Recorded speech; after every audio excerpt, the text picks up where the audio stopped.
and health is an area obviously we need to focus on. And if more men understood this type of, just personal responsibility, changing lifestyle choices, there'd be a huge influx of, just healthy, more positive, more energetic men, because there's even down to things like testosterone.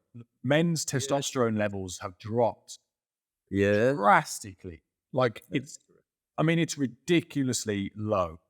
And testosterone is the life source of a man. If you take away testosterone, you have pretty much a limp, low energy, low libido, no interest. But if you give it a sudden spike, all those attributes come back. I just, it's worrying is what I'm trying to say. It's very, very worrying. And it comes down to, simple lifestyle choices. It does, but there are some choices that we don't have, really. We can't avoid. Well, they're not choices. We can't do.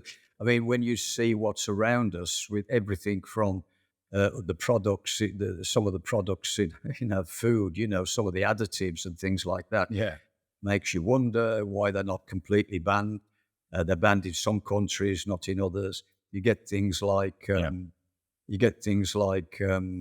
toilet cleaners and all sorts of things like that, which are absolutely awful.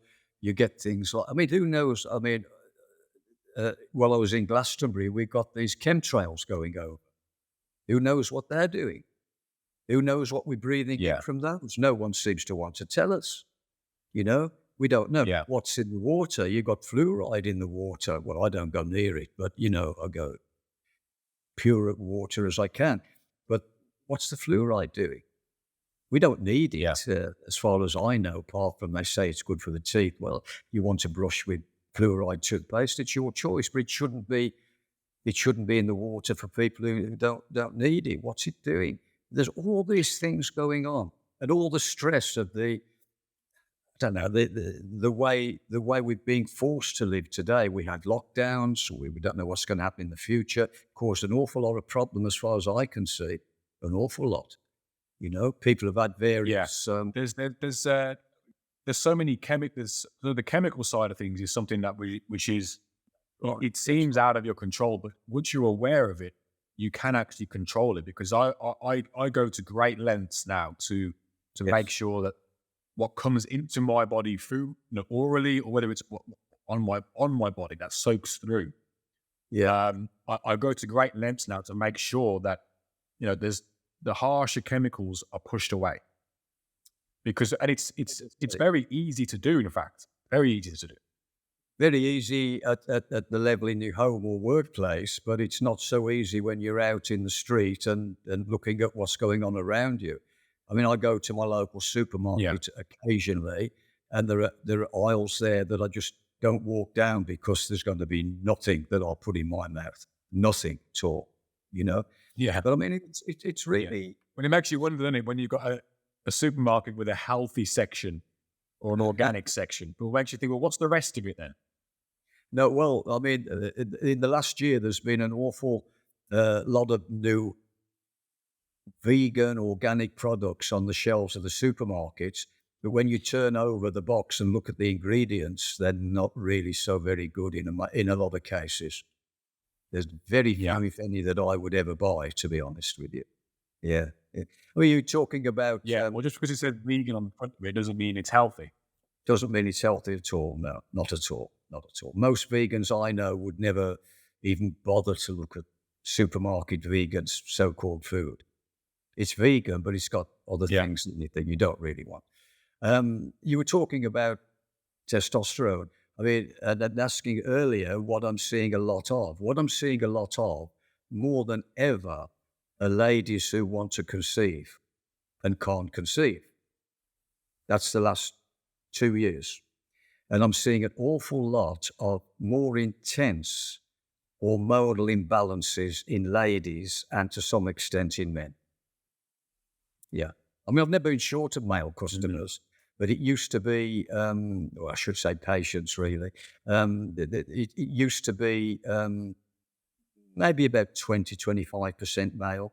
But these days, It's closer to 50%. And one of the reasons for that is that I'm getting men recommended by their partners. And they have the lady has an appointment with me and they say, you really should see my boyfriend or my husband or whatever, and they're booking in, they're being encouraged to book in.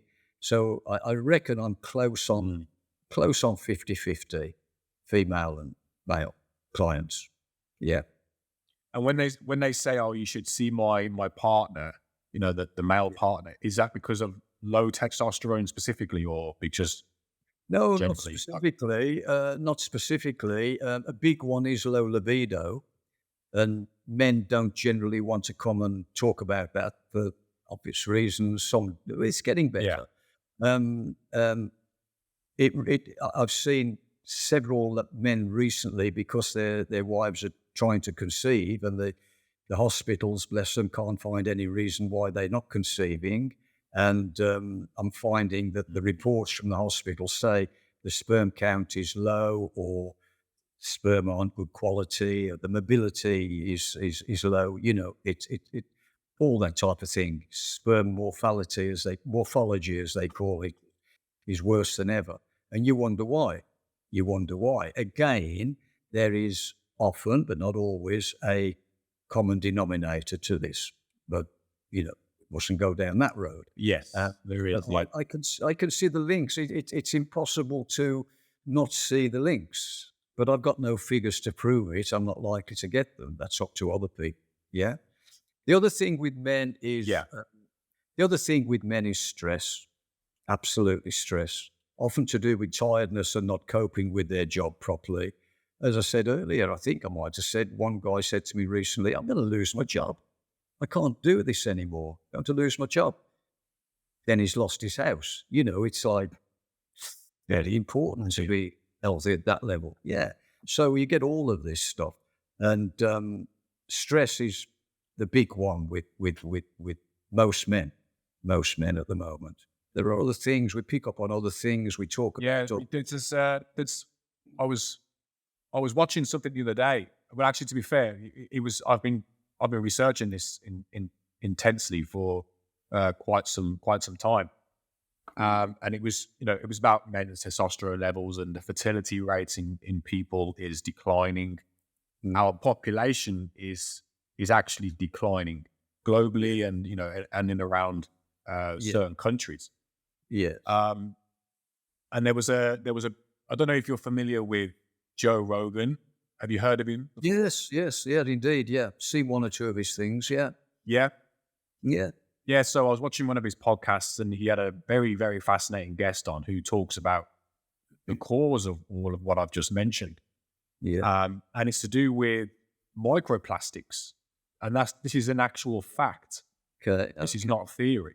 Okay. This is a fact that microplastics, the introduction of plastics in the 50s or 60s, Yeah.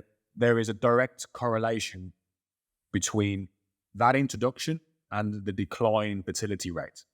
Right. Okay. That's interesting. Yeah. And how are we getting these microplastics into the body, from water bottles and things like that? From water.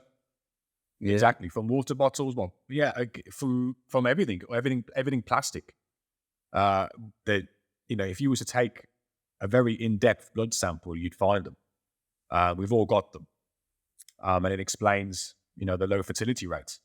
Yeah. So leaching plastic containers into water and household products like shampoos and toothpaste and things like that. Yeah. Exactly. Yeah. And there was one other thing as well. Actually, I was because I'm putting a video together on how to increase your testosterone levels. Yeah. And what foods and lifestyle choices decrease it. Yeah. A high carb diet is a estrogen booster, apparently, and it decreases testosterone. Another thing is plastics, of course, like we just mentioned, but more specifically, it's the warm plastic. So if you drink from a warm plastic bottle, that liquid will contain, I forgot the name now, but it's estrogenic an estrogenic chemical, which will, if the Yes. glucose is in it, it will raise your estrogen levels and Well, like decrease your testosterone. it's like a pseudo estrogen, isn't it? It's an artificial estrogen. Yeah. Exactly. Yes. Yeah. That's the word they used. Well, it's all around us. It's in plastics everywhere. If you're using a plastic top table, you're getting a little bit of this type of, I suppose we might say, unhealthy estrogen, or not estrogen that's not very useful to us. I've read, I don't know if it's true, that you can get such an effect from the covers on glossy magazines, that type of thing. I'd have to investigate more on that. But yeah, I can understand this. I can understand this completely. Yeah. And all of these sound quite trivial, because you don't really think about them and they're very small points, but they have a huge effect, a massive effect. Massive. I mean, there are things which have been driving men's testosterone down, or at least not being helpful, since man ever went into a pub. Because if you most drinks in the pub, the beers are made from hops, and hops are estrogenic. There's estrogen in hops. Yeah. So if a guy chooses to have a lot of beer, not the odd pint of beer, but if a guy chooses to have a lot of beer, then we often find problems with libido and erectile dysfunctions and things like that. Yeah, because of this. Yeah. You've heard of Yeah. you've heard of the term probably brewers droop. Well, that's the reason for it. Yeah. I am. Yeah. Yeah. So moderation in that might be helpful. I remember one guy coming and saying, "I've got erectile dysfunction and nothing works." He tried everything, presumably Viagra and that. He was smoking like a lot of cigarettes a day, and he was drinking an awful lot of beer, and his lifestyle was not conducive to good health, let us say. And he said, "Just give me some herbal medicine that'll..." I said, "It doesn't work like that. Are you prepared to Yeah. with this and that?" And he said, "Oh, well, not really, no." That's the I said, programming, right? That's it, yeah. give me the cure quickly, give me something quick. So I had to say to him, "Don't waste your money on herbal medicine. And don't give me a bad name by telling people it didn't work." That was in my mind, And it's like he needed to do his part, and then we were more likely to get the results he wanted.